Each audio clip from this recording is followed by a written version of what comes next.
कि जुबान पर तूफान आंखों में तू चिंगारी रख, जुबान पर तूफान आंखों में तू चिंगारी रख, हर मुश्किलों से लड़ने की तू तैयारी रख, हर राह पर तुझे रोकने वाले बैठे मिलेंगे, अगर बढ़ते रहना है तो तरकीबें बहुत सारी रख। धन्यवाद।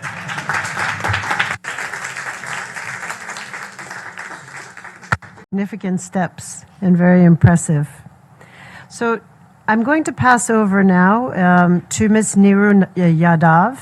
She is an elected representative from Rajasthan.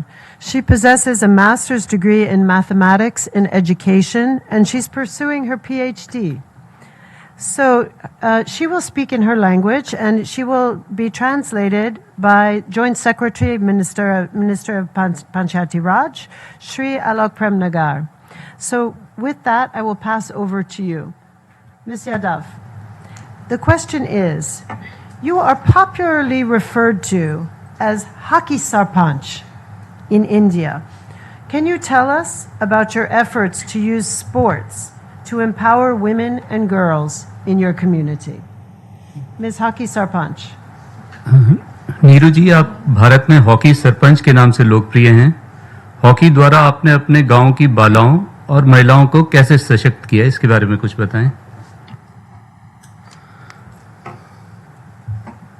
उत्तरम यत् समुद्रस्य हिमांद्रेश्च दक्षिणम वर्षम तद भारतम नाम भारती यत्र संतति। खम्मागणी राम राम सा।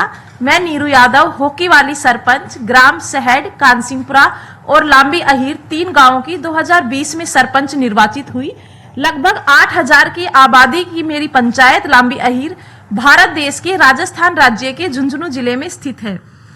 भारत दुनिया का एकमात्र ऐसा देश है जहां हम महिलाओं को सामाजिक नेतृत्व विरासत में मिलता है, क्योंकि भारत में परिवार को संयुक्त रखने में हम महिलाएं अपनी महत्वपूर्ण भूमिका निभाती हैं।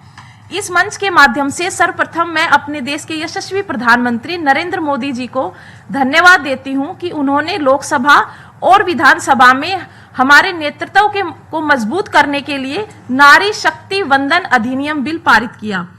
अक्सर लोग गांव से शहर की ओर जाते हैं, लेकिन मैं शहर से गांव में आई थी और गांव में आने के बाद मैंने लड़कियों और महिलाओं की जीवन शैली को देखा और ये महसूस किया कि गांव के अंदर प्रतिभाओं की कोई कमी नहीं है। बस आवश्यकता है तो उन प्रतिभाओं को एक उचित वातावरण और एक सही दिशा देने की। इसलिए मैंने अपने गांव की प्रतिभाओं को सही दिशा और उचित वातावरण देने के लिए अपनी पंचायत में एक खेल का मैदान तैयार करवाया और अपनी पंचायत में हॉकी की लड़कियों की टीम तैयार की और उन प्रतिभाओं को घरों से निकालकर खेल मैदान पर लाई, ताकि वो अपने खेल के क्षेत्र के अंदर अपना करियर बना सके और खुद को सशक्त कर सके। जब हम पंचायत स्तर पर अपनी प्रतिभाओं को निखारेंगे और उन्हें एक उचित दिशा देंगे और एक उचित वातावरण देंगे, तो निश्चित तौर पर उनके अंदर एक कॉन्फिडेंस और लीडरशिप की क्वालिटी डेवलप होगी। मेरे इन सभी प्रयासों को करते हुए मुझे काफी सारी चुनौतियों का सामना करना पड़ा। उन सभी चैलेंजेस को मैं सिर्फ 2 लाइनों के माध्यम से बताना चाहूंगी। First, they ignore you, then they laugh at you, then they fight with you, and finally you win. Thank you.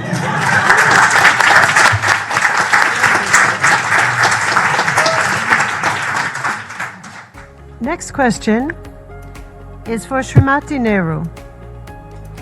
I'm told that in addition to being the hockey sarpanch, you have a passion for the environment. Can you tell us how you've curbed the use of plastic in your... बहुत बड़ी चुनौती है। पूरे विश्व में लगभग हर वर्ष 350 million metric plastic waste generate होता है, जो 2060 तक लगभग 3 गुना हो जाएगा। और यूएन ने भी इस चुनौती को आइडेंटिफाई किया, जिसके लिए उन्होंने सस्टेनेबल डेवलपमेंट गोल 2030 में पूरे विश्व को प्लास्टिक वेस्ट से मुक्त करने की बात कही है।